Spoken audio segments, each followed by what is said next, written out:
"Excuse me, there's been a mistake." The man's voice carried the whole length of the first-class cabin, pitched so everyone would hear it.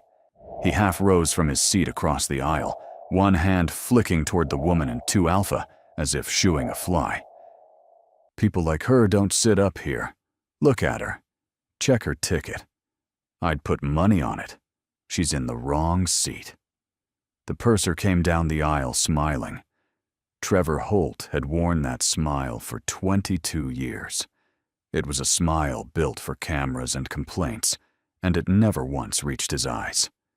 He stopped at row 2, folded his hands, and looked down at the woman by the window. "Ma'am, I'm going to need you to gather your things and move to the back of the aircraft." She did not flinch. She did not look up fast. She turned her head with the unhurried economy of someone who had already counted every exit on the jet the moment she stepped through the door. Both galley doors, the overwing rows, the flight deck bulkhead 9 feet ahead of her. Late 30s, a worn field jacket, a plain Henley, jeans, boots that had been resoled. No jewelry, no phone in her hand. Her back was to the bulkhead, and her eyes were level. "It's my seat," she said. 3 words, no heat in them, just a fact set down on a table. Holt's smile widened a degree. He held a tablet in his hand, the manifest, the seat map. Every name and every fare confirmed against every scan from the gate. He did not look at it. He had decided already, the way men like him decided, with the face and not the file. She lifted her boarding pass. He waved it off as if touching it might cost him something. "We'll sort the paperwork later," he said. "Right now you're holding up my cabin, and these passengers have somewhere to be." Across the aisle, the man settled back into his $4,000 jacket, satisfied. Chase Whitfield. 44 years old, though he spent good money to look less. He had said the word, her, the way some people said the name of an illness.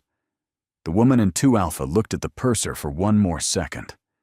She had been spoken to like this before. She had been spoken to like this in rooms where the consequences were measured in body bags, by men whose contempt had been the last mistake of their lives. A man in a galley apron did not frighten her. Nothing on this aircraft frightened her. So she stood.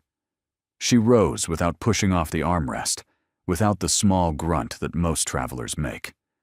She reached up, opened the bin, and brought down a single soft bag in one controlled motion. No wasted effort.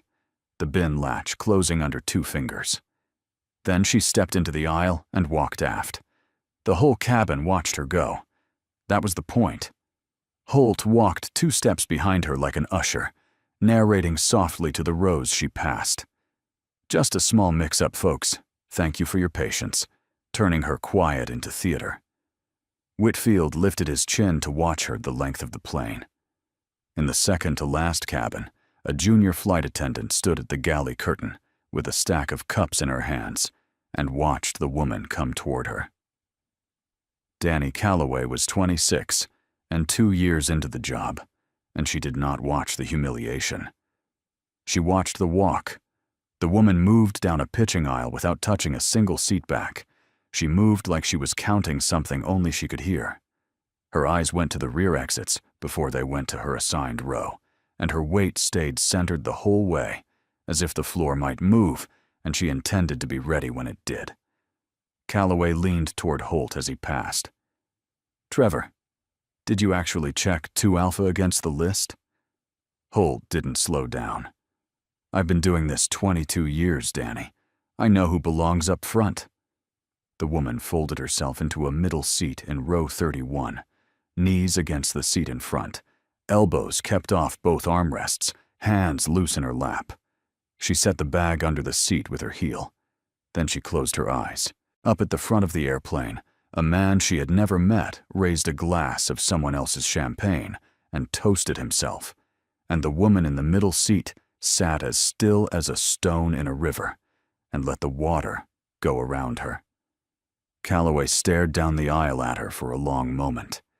She did not know yet what she was looking at. She only knew that the calmest person on the entire aircraft was the one they had just sent to the back of it, and that something about that arithmetic was wrong in a way she couldn't name. The seatbelt sign chimed, the jet pushed back, and 40,000 feet of nothing opened up beneath them all. 2 hours into the flight, a man 2 rows behind her began to die. It happened the way these things happen, quietly, then all at once. Earl Sutton was 71 years old and diabetic, and he had slept through the meal service, and now in 33, Charlie, he had gone the color of wet ash. His head lolled, his wife shook his arm and got nothing. Her voice climbed into the register that turns every head in a cabin. Earl, somebody, please. Calloway reached the aisle first and froze on the protocol, the laminated card in her head, the steps in the wrong order. Is there a doctor on board? Page it. Oxygen. Where is the... She was still reaching for the words when the woman from row 31 was already there. She had not run. That was the strange part Calloway would remember later. She had simply arrived, the way weather arrives, fast and without apparent hurry. She was on one knee in the aisle with 2 fingers under the man's jaw before anyone had finished asking what was wrong. He's hypoglycemic, she said. Not a question. Juice. Sugar packets. Now, don't lay him flat. Keep him upright. Support his head. Calloway moved. The woman's voice did that. It took the panic out of a space and put instructions in where the panic had been. Someone produced apple juice. The woman pinched the man's cheek, said his name off the boarding pass clipped to his wife's tray. Earl, stay with me. You're going to drink this. She counted his pulse against her own internal clock, lips not moving. 61 beats. Thready. Fast. The rhythm of a body running out of fuel. She had counted worse pulses than this. She had counted them with her palm pressed flat against a wound, and the floor moving under her boots, and the air full of things louder than a crying woman. This floor was only an aircraft. This was, by every measure she owned, an easy day. She worked the way she'd been trained to work, which was to say she made the chaos around her smaller until it was a size she could hold. She told the wife to sit, gave her a job, keep the cup steady, keep talking to him, because a frightened person with a task is a frightened person who is no longer in the way.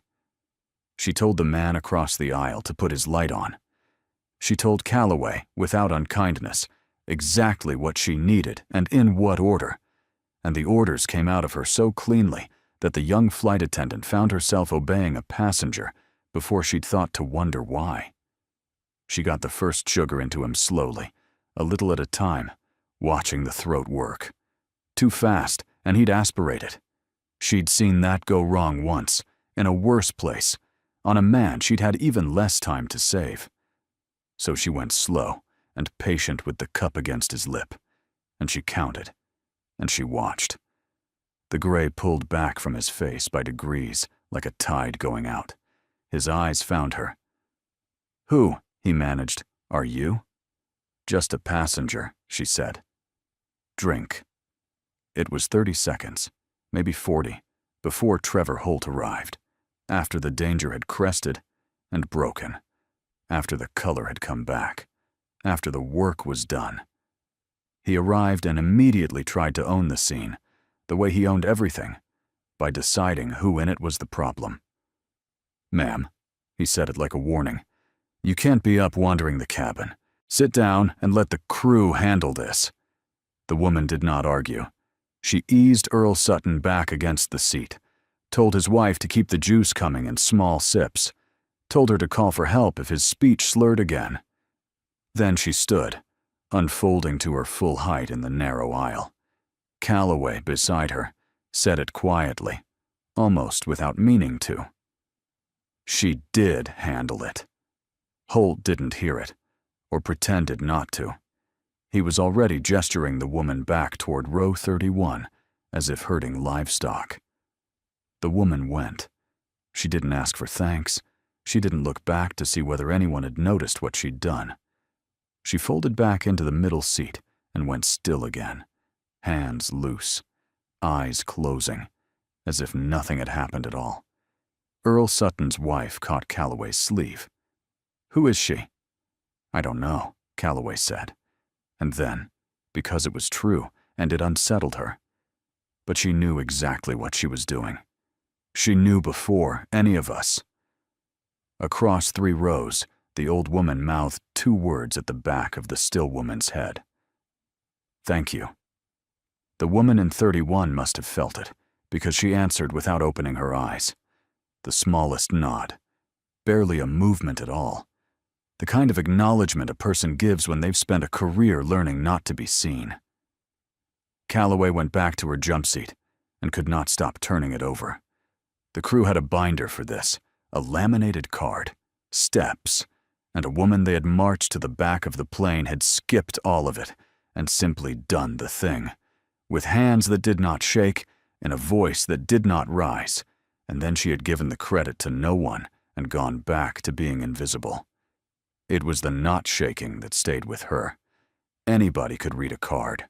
Almost nobody could kneel in a pitching aisle over a stranger turning gray and have hands that did not shake. Up front, oblivious, Chase Whitfield asked for a second glass. Trevor Holt did not like how the back of his airplane had just looked at him. He was a man who measured a flight by the smoothness of his own authority across it, and for 90 seconds the cabin's attention had swung past him to a woman he'd exiled to row 31, a woman who'd made him look slow in his own galley. He could feel the imbalance like a stone in his shoe. So he did what men like him do. He set out to put the story back the way he wanted it. It started with Whitfield, who was only too glad to help. "That's her," Whitfield announced, walking back through the cabin to stretch his legs, phone already up and filming. He stage whispered to a seatmate loud enough for 6 rows. "This is the one. Caused a whole scene back here. Total meltdown. Watch, the crew's writing her up as we speak. You love to see it." He held the camera on her for a long, leering beat. She did not perform for it. She looked out the window past the man beside her, and that somehow made him narrate harder. In the rear galley, Holt was rewriting the last 10 minutes inside his own head, and Calloway watched him do it. "Passenger left her seat against instructions," he said, thumbing at the crew tablet. "Interfered with a medical situation. Created alarm among other passengers." "Trevor." Calloway kept her voice low and even. "She helped a man who was about to code. I was standing right there. If you put it in the log the way you're saying it, that is not what happened." He looked at her the way he looked at turbulence, a thing to be endured, not heeded. "What happened," he said, "is my call to make. I'm the lead on this aircraft. Don't make it yours, Donnie. You've got a probationary review in March. Think about that." She shut her mouth. He watched her shut it, and he was satisfied. Back in 31, the woman had taken a small green notebook from her jacket and was writing in it. Not a journal, a log. Times. Seat numbers. The purser's exact words. The instigating passenger's name, which he had announced himself, loudly, on a phone call about a dinner reservation. She wrote in a small, square, deliberate hand, the way she'd been taught to build a target package, where every line might one day have to stand up under questioning, and every fact had to be a fact. She did not argue with men like Holt. She had learned, a long time ago, and at a high price, that the most dangerous thing you could do with a man building a case against himself was interrupt him. So she let him build, and she kept the pages. There was a discipline to it that the people watching couldn't see. Every line she wrote was a line that could survive a lawyer. Not. He was rude. That was a feeling. Instead, 1406, Lead purser instructed passenger in 2 Alpha to relocate without inspecting boarding pass or manifest. No misconduct cited. Facts, time-stamped, in the order they happened. She had built target packages on men far more careful than Trevor Holt, and the principle was the same. You did not need to win the argument in the moment. You needed the moment recorded accurately, so that when the argument finally came, it was already over. The cabin around her cooled. Her call light went unanswered. A blanket she asked for never came. The seatmate beside her, taking his cue from the crew, angled his shoulder away, as if poor judgment might be contagious. Up the aisle, Whitfield's little video was getting laughs in first class, the sound of it drifting back like smoke. And here is the part that should make something turn over in your chest, because it is the part the channel is built on. A woman who 2 hours earlier had pressed a stranger's failing heartbeat back into rhythm with her bare hands was now being filmed for sport and written into a lie.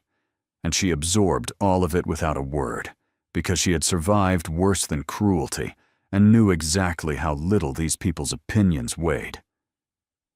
If that's making your blood run hot, if you've ever been the quiet one in the room while someone louder rewrote what you did, then you are exactly who this channel is for. Tap subscribe and stay with her. Because the people laughing right now, the man with the phone and the man with the smile, have no earthly idea who they are laughing at, and the moment they find out is coming. On the phone screen up front, Whitfield's grinning face filled the frame, and behind it, small and still in a middle seat, sat the most decorated person on the airplane. Holt decided he would not leave it to chance. He'd had passengers like this before, the quiet ones, the ones who didn't shout back, who he could mark and move and forget. The trick was to make it official before the wheels touched down, so that by the time anyone asked questions, the paperwork already had an answer. He sat at the rear jump seat with the crew tablet and began to type the woman in 31 into the system as a problem, the way other people fill out a form. Interference with crew duties, refusal to comply with lawful instruction, behavior causing alarm to passengers and cabin crew. Calloway, beside him, watched the words appear and felt slightly sick. None of that happened. By the time we're on the ground, Holt said, not looking up, she's somebody else's problem. Security meets the aircraft. They walk her off. Maybe she ends up on a list. Either way, she's off my flight and out of my year. He tapped, submit. That's how you run a cabin. He went forward to deliver the news himself because he enjoyed that part. He crouched in the aisle beside 31 with his hands folded and his voice pitched warm and false. I want you to be prepared, he said. You're going to be met by airline security and a federal officer when we land. You've been documented as a disruptive passenger. I'd be honest with you. That kind of thing can follow a person. Future bookings, watch lists. It's out of my hands now. The woman closed her notebook. She looked at him, and when she spoke, it was the longest string of words she'd offered anyone all flight, and every one of them landed like a coin on glass. Contract of carriage, she said. Rule 21. Removal or denial of carriage requires actual misconduct, not a complaint, not a feeling. My boarding pass shows 2 Alpha, confirmed at the gate at 1411. The manifest in your hand shows the same thing, if you ever open it. You moved me without checking it. You filed a report without witnessing anything. So whatever follows anyone off this aircraft, she let it sit for half a beat. It follows you. For the first time, Holt's smile slipped. He had not expected the rulebook back, word for word, paragraph, number, and all, from a woman in a resoled pair of boots. He stood too fast and banged his elbow on the bin and walked away rubbing it. And he hated her then. Properly. The way small men hate the thing that shows them their size. 11 rows back, a man named Thomas Cade had been watching the whole arc of it. Cade was a federal air marshal, riding anonymously the way they always did. An aisle seat near the wing, a windbreaker, the kind of sturdy shoes nobody chooses for comfort. He was very good at being no one, and he was paid to watch for exactly one thing on an aircraft: the person whose calm was wrong, the still point that meant trouble. He had spent 5 hours now deciding that the still point on this flight was not the woman in 31. She was the only person aboard whose calm was right.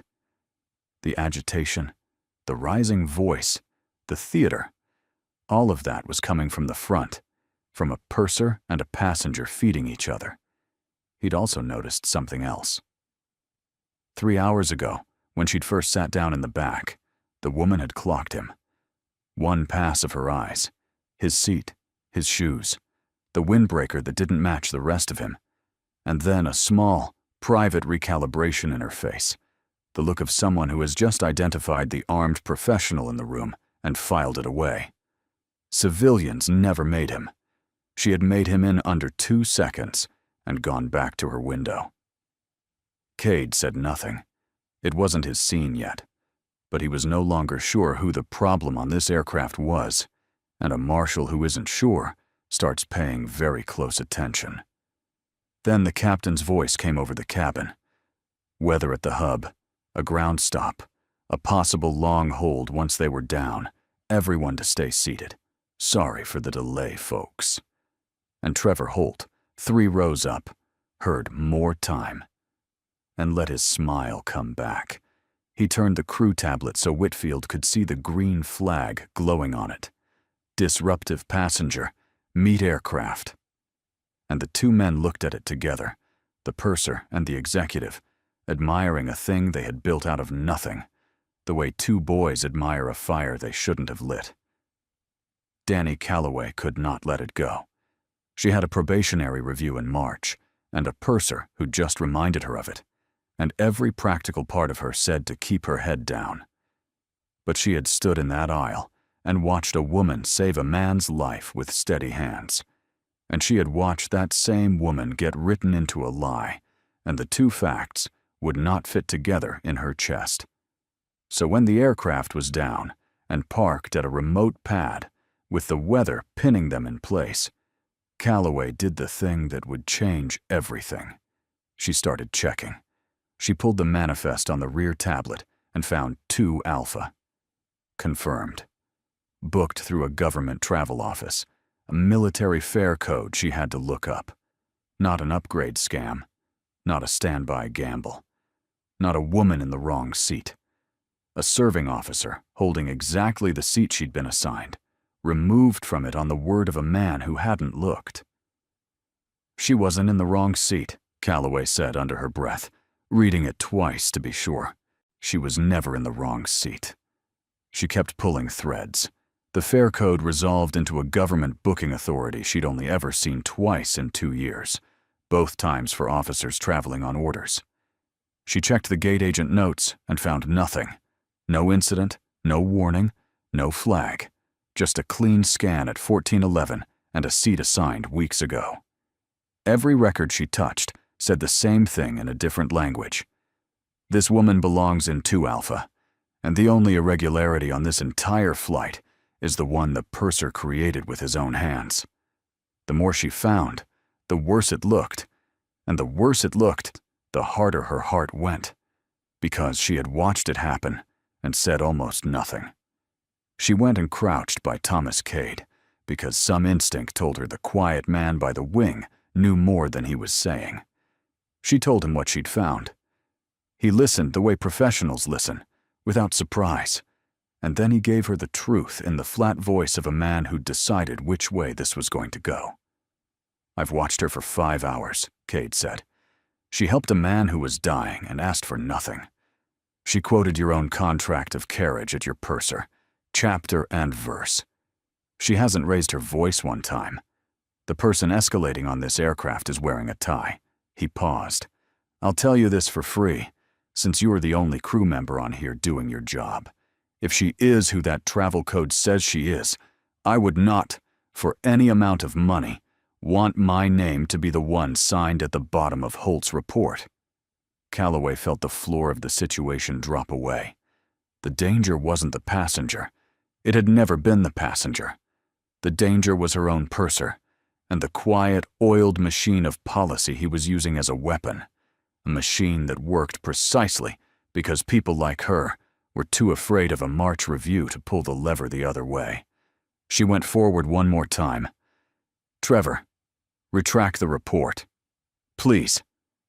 I pulled the manifest myself. Her seat was confirmed. There's a military fare code on it. If this goes the way you've set it up, it is going to land on Uswas. Holt didn't even turn around. You're a second-year flight attendant, Danny. You want to bet your wings on a hunch about a woman in a jean jacket? I'm not betting them on a hunch, Calloway said. I'm betting them on what actually happened. And as she walked back down the aisle, something surfaced in her memory. A thing she'd buried, because burying it had been easier. Back in February, she'd filed a complaint about Holt. He'd bumped a young family out of seats they'd paid for to make room for a friend of his, a man who brokered upgrades. She'd reported it. The service director had told her, kindly, to let it go. New crew, big machine, pick your battles. So she'd let it go. She stood at the back of the airplane and looked down the long aisle at the still woman in row 31. And for the first time, she understood that she was looking at the consequence of every battle she'd let go. And here's what you're feeling now. The same thing Calloway felt. The question, sharp as a hook.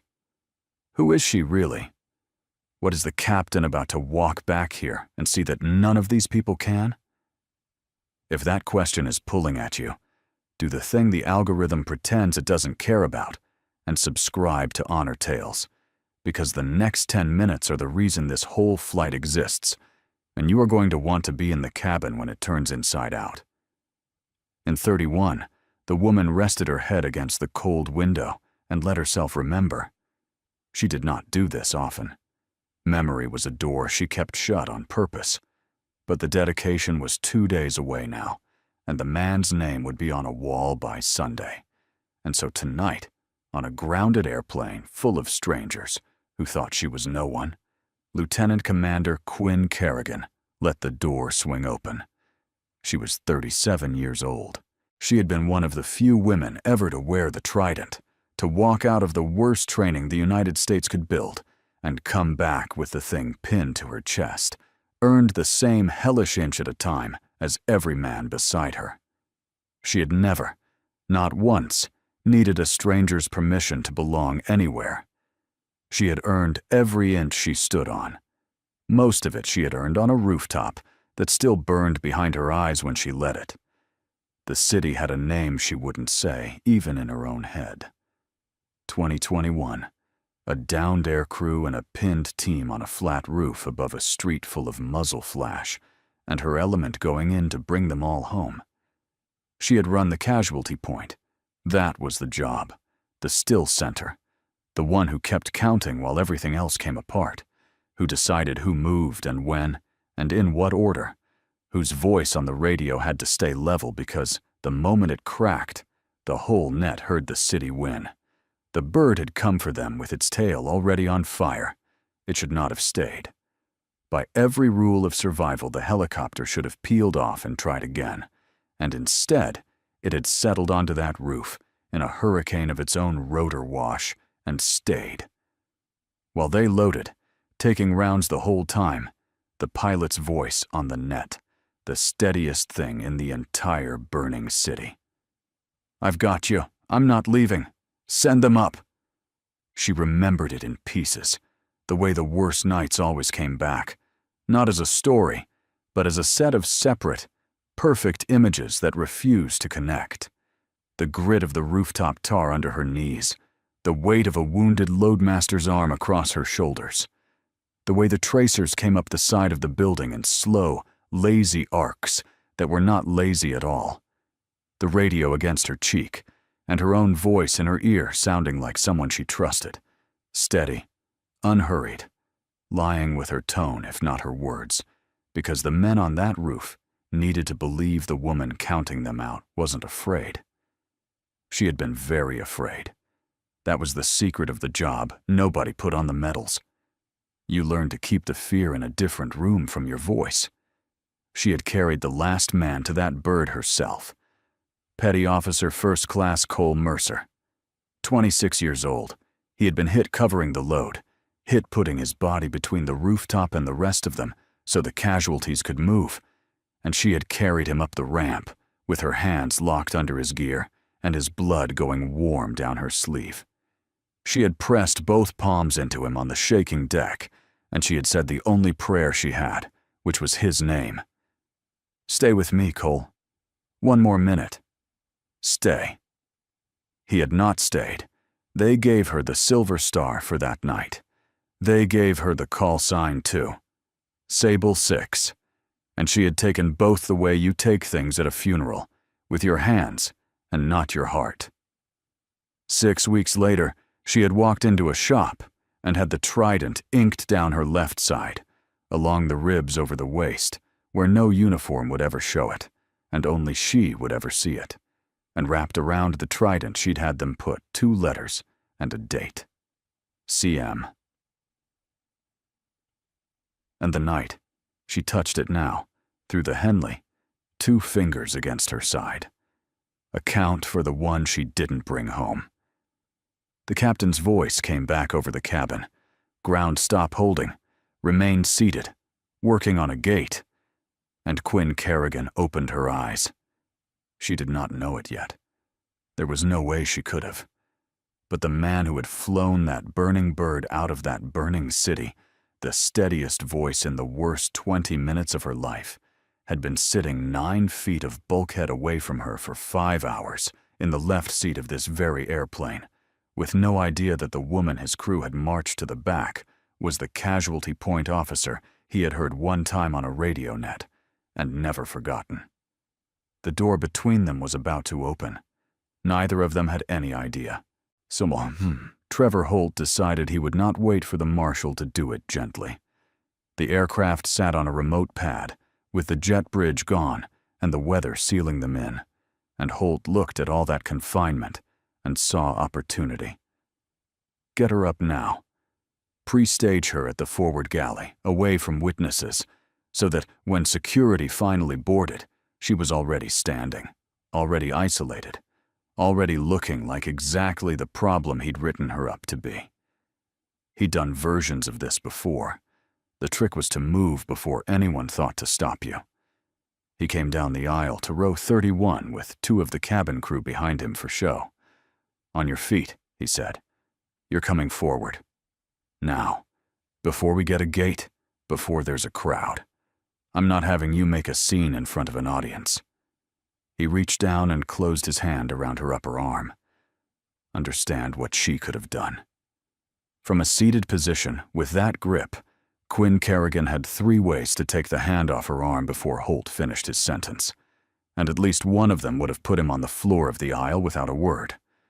Her body knew all 3 before her mind had finished cataloging them. That was what 20 years had built into her. A reflex that ran faster than thought. A quiet violence kept on a very short leash.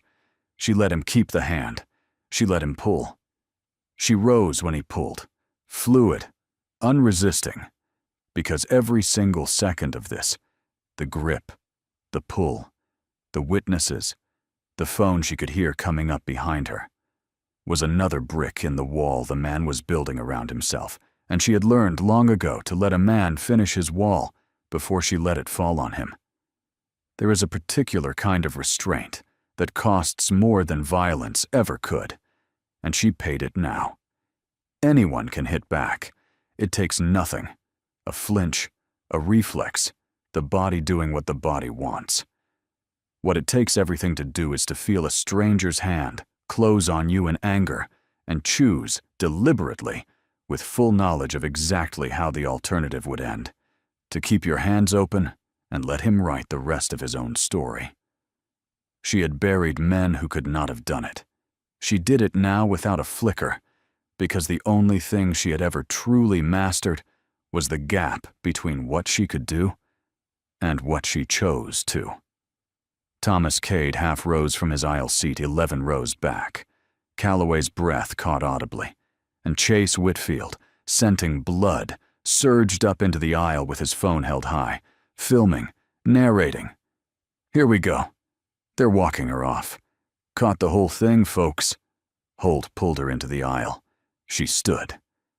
And then she turned her face up to his and did the one thing he was not braced for.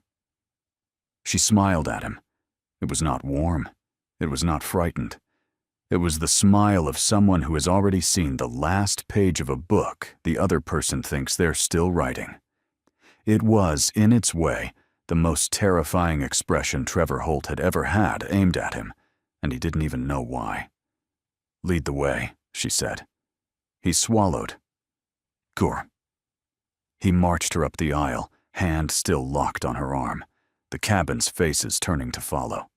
At row 11 he stopped, reached up, and dragged her soft bag down from the bin, a last little dominance, making her carry it, shoving it at her chest. She had to lift both arms to take it. And as her arms came up, the field jacket and the Henley underneath rode up along her left side, bearing a hand's width of skin above her waist. The forward galley curtain was open. The flight deck door, per the ground hold procedure, stood open too. And in the gap between them, in the small, bright forward galley with a paper cup of coffee halfway to his mouth, stood the captain of the aircraft, gray at the temples, sleeves with 4 gold bands, down from the flight deck to stretch his legs in the hold. He looked at the ink on the woman's bared side. The trident. 2 letters. A date, and the coffee cup stopped moving in his hand. Captain Russ Aldridge had seen that mark exactly once before tonight. Not the trident. Every operator had a trident. But that mark, the trident wrapped with those 2 initials, and that date, in an after-action package, and a manifest photo he had read and reread for 5 years, because the night attached to it was the night he had flown a burning helicopter onto a rooftop and refused to leave. He set the coffee down on the galley counter without looking at it. "Stop," he said. Holt half turned, still holding her arm, his practiced smile already forming. "Captain, this is the disruptive passenger I reported. We're just—" "Take your hand off her." Aldridge's voice had changed. It was not the warm PA voice anymore. It was a voice that had once stayed level over a radio net while a city burned, and it filled the cabin without rising at all. "Now." Holt's hand came open. The bag stayed in her arms. Aldridge stepped out of the galley and into the aisle, and the airline captain became something else as he moved. A Navy pilot, straightening, squaring.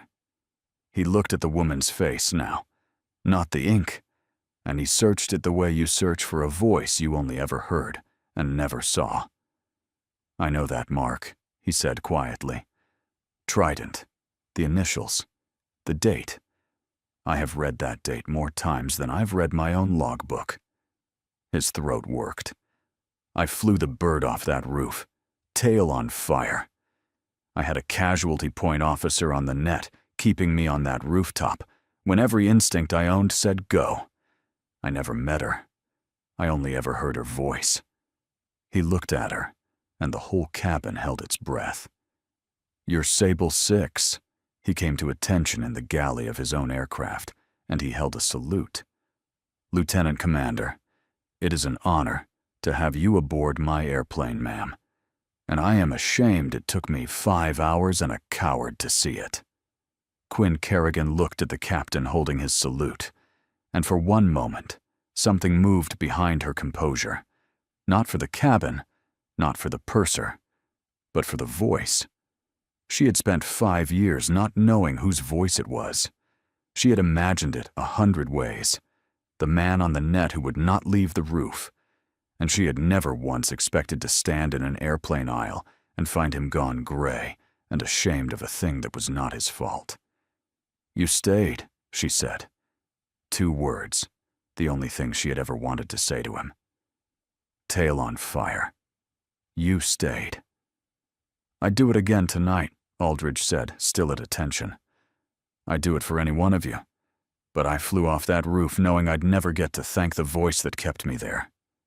His jaw tightened. I'm not letting that happen twice. Nobody in the cabin moved.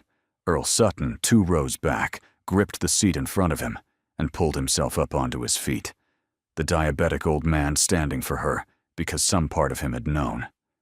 Thomas Cade rose, reached into his windbreaker, and held his credentials up, toward Holt, not toward Kerrigan. Federal Air Marshal, Cade said, flat and carrying. Stand down. The only report being filed about this flight is going to be about the crew. Danny Calloway was already moving, pulling the true manifest up on the tablet and the false incident report beside it, laying the lie next to the fact so that anyone who boarded could see them touch.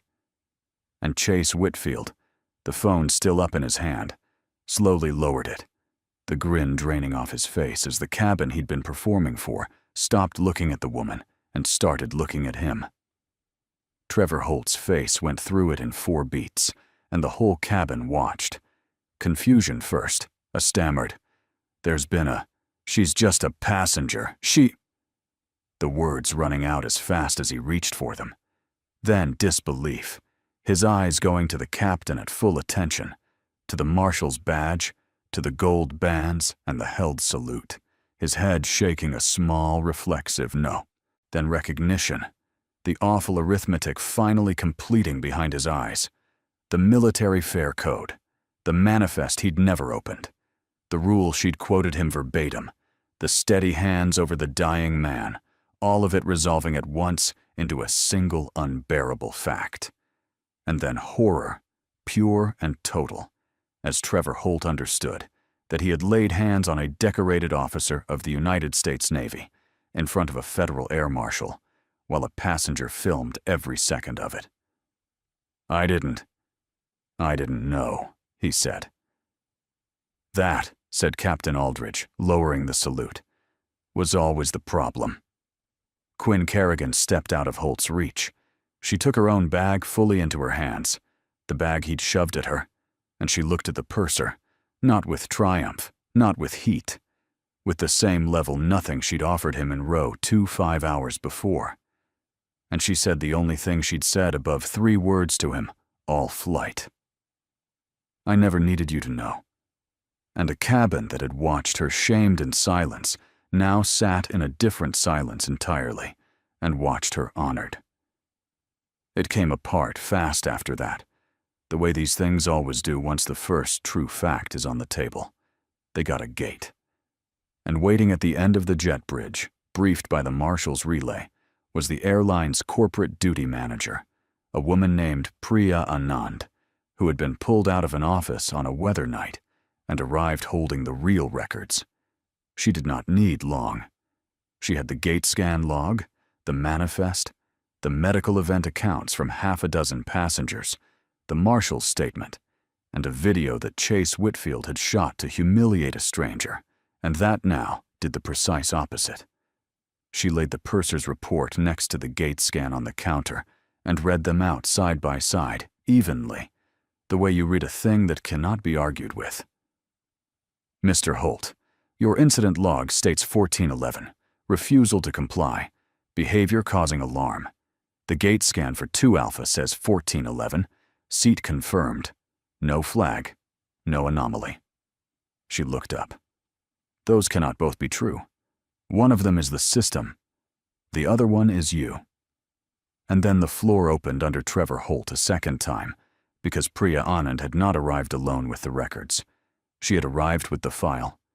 3 prior complaints, over 2 years, all the same shape.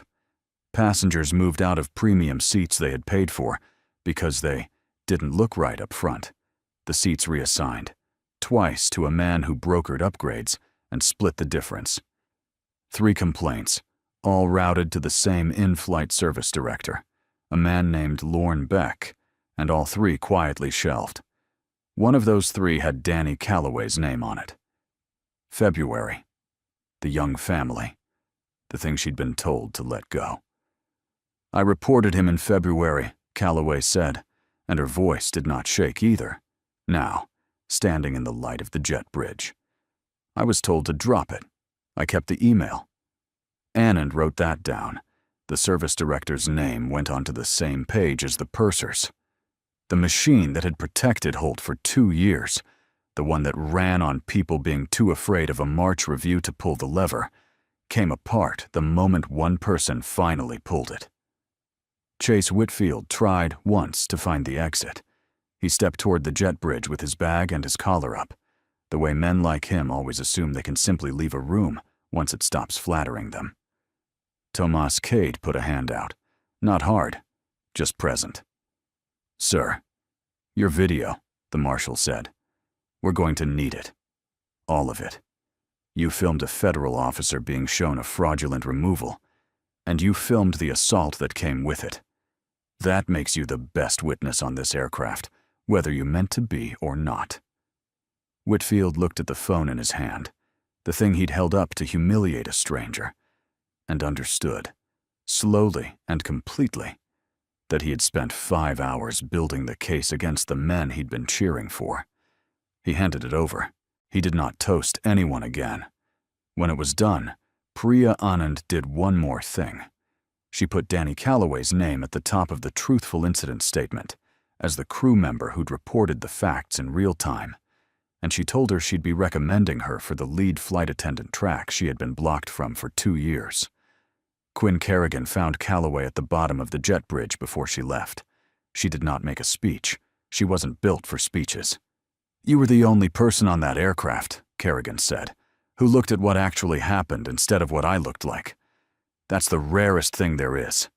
Don't ever stop doing it. And here, before the quiet end of it, one last thing for you. Because if you stayed all the way to the moment that Purser's life fell apart on a counter under the real records, then you understand what this channel is actually about. It was never about revenge. She never raised a hand. She just stood in the truth and let the truth stand with her. If that's the kind of ending you came for, subscribe to Honor Tales, because every story here ends exactly here, with the truth standing precisely where it always was. 2 days later, there was no airplane and no purser and no audience. There was a low wall of pale stone and afternoon light, and a name freshly cut into it. Cole Mercer. Quinn Kerrigan stood in front of it in her dress uniform, the trident on her chest now where the world could see it, 2 fingers resting on the cold stone just under his name. The same count she'd carried on her side for 5 years, finally laid against him in the open. A pace back, in a dark suit and not a captain's stripes, Russ Aldridge stood with his hands folded and his head bowed, the pilot who had stayed on the roof come to stand with the officer who'd kept him there. They didn't speak. There was nothing that needed saying between 2 people who'd been on the same net on the worst night of both their lives. Her phone buzzed against her hip. She almost didn't look, but she did, the way she always would, because the job had never really let her go. A message. No name attached, just a call sign, one she had filed under the dead 5 years ago, and grieved and never expected to see light up a screen again. Driftwood. 3 words and a single attached photo. 3 operators on a rooftop, grinning, alive, against a skyline she knew, with the name of a Gulf port city written underneath. She read it once. She read it again. Then she closed the screen and looked east, past the wall, past the city, out toward the ocean, and whatever was on the other side of it. The dry season was over. Somewhere across the water, a man she had buried had just said hello, and Sable 6 was already, quietly, beginning to count. She put her hand flat on Cole Mercer's name one last time. Then she took it away, and the screen went dark in her pocket, and she walked east toward whatever the next message was going to cost her, the way she had always walked, like she was counting something only she could hear, ready for the floor to move. Every soldier carries a story that few ever hear. Listen with your heart, Thank you for staying and watching. Subscribe to Honor Tales for more.